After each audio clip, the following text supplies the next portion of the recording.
Oi pessoal, vamos ao 21º capítulo do livro Amigos para Servir, os perigos que espreitam a nossa missão.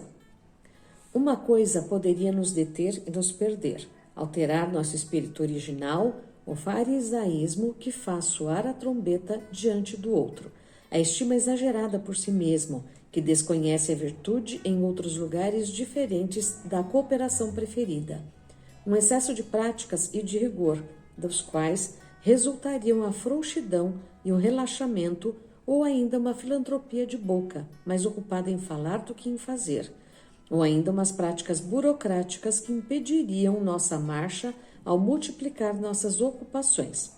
E seria, sobretudo, esquecer a humilde simplicidade que presidiu no início nossas reuniões, que nos fez amar o escondimento, sem buscar o segredo, e que talvez tenha sido a causa do nosso crescimento posterior.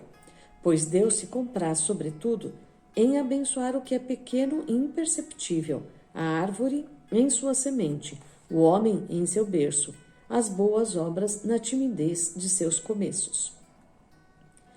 Este é um trecho da carta a Amélie Sulacroix, de 1º de maio de 1841. Comentário. No final de 1840, Frederic Ozanam teve que se mudar de Lyon para Paris, para começar a trabalhar como professor suplente de literatura estrangeira na Universidade de Sorbonne. No dia 14 de dezembro de 1840, partiu de Lyon. Chegou a Paris na sexta-feira 18, a fim de preparar o curso universitário, que começaria a lecionar no início de 1841. Apenas poucas semanas antes, no dia 24 de novembro, havia sido formalizado o compromisso nupcial entre Ozanam e Amélie. O casamento estava marcado para junho de 1841. Durante esses meses, nos quais o casal esteve separado, eles mantiveram uma correspondência contínua e frequente.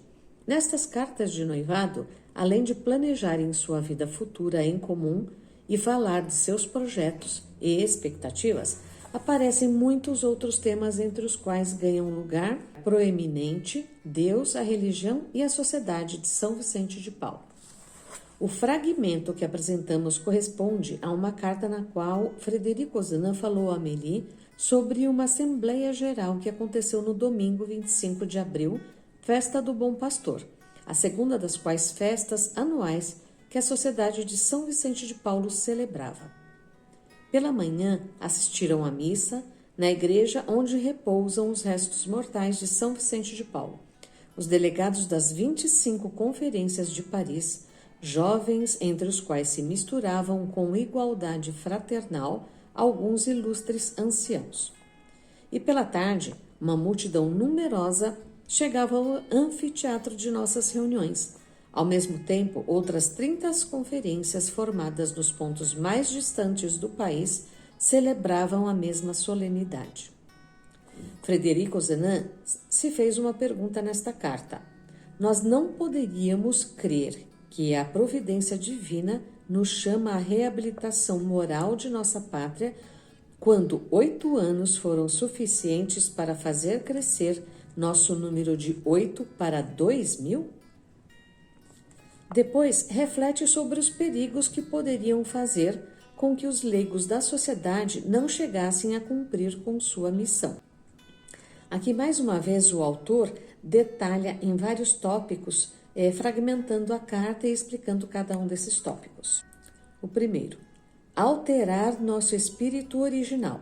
Os vicentinos foram chamados a seguir Jesus Cristo, servidor e evangelizador dos pobres. O importante é que nosso trabalho gire em torno desse carisma do serviço. Fora dele, não somos vicentinos. Segundo, o farisaísmo que faz soar a trombeta diante dos outros. Esquecer a humildade, simplicidade que presidiu no início nossas reuniões, que nos fez amar o escondimento sem buscar o segredo. Já São Vicente de Paulo nos convidava a praticar as virtudes da humildade e da simplicidade. Não podemos confundir o meio com o fim. Somos um instrumento para conseguir um objetivo, ajudar os necessitados a sair de suas pobrezas. Terceiro, a estima exagerada por si mesmo, que desconhece a virtude em outros lugares diferentes da corporação preferida.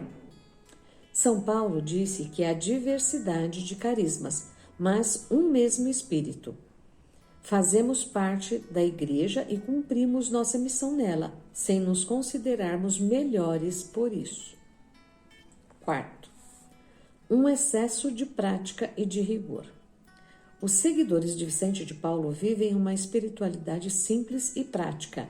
Podemos cair na tentação, de fato, assim tem acontecido em algumas ocasiões, de complicar nossa vida com exercícios piedosos vazios ou distantes de nossa espiritualidade do serviço.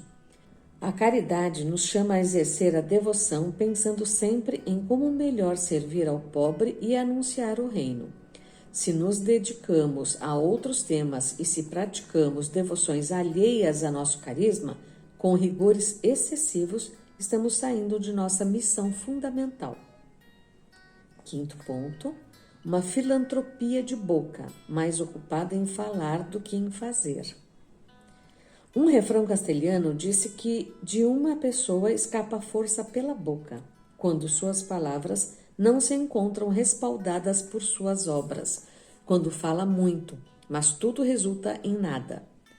Não é assim entre nós. Se nosso testemunho fica só em palavras, não estamos cumprindo com nossa missão. São Vicente nos disse: amemos a Deus, meus irmãos, amemos a Deus, mas que seja às custas de nossos braços, que seja com o suor do nosso rosto. Todo o nosso fazer consiste na ação. Sexto, umas práticas burocráticas que impediriam nossa marcha ao multiplicar nossas ocupações. As estruturas são necessárias e importantes, mas não podem substituir o contato direto com os empobrecidos, a atenção pessoal, o tratamento transformador, próximo e amoroso com aqueles que sofrem. Transformador tanto para o auxiliado como para quem oferece ajuda. Enfim, não somos um escritório burocrático, mas sim uma família de fiéis que descobrem e servem a Jesus Cristo no pobre. Ozanam terminou o parágrafo com uma sentença que vale a pena destacar e refletir. Deus se compraz sobretudo em abençoar o que é pequeno e imperceptível, a árvore em sua semente, o homem em seu berço, as boas obras na timidez dos seus começos. Sugestões para a reflexão pessoal e a partilha em grupo. Primeiro, podemos revisar nossas atitudes e ações pessoais e comunitárias à luz dos 6 pontos que Frederico indica como perigos que podem nos levar a não cumprir com nossa missão? Segundo, se tivéssemos que resumir em poucos itens nossa missão e nossas prioridades como seguidores de Vicente, Luísa, Frederico, etc., quais seriam? Terminamos então mais um capítulo, já passamos da metade, logo terminamos o livro. Aguardo vocês para o próximo capítulo. Louvado seja nosso Senhor Jesus Cristo, para sempre seja louvado.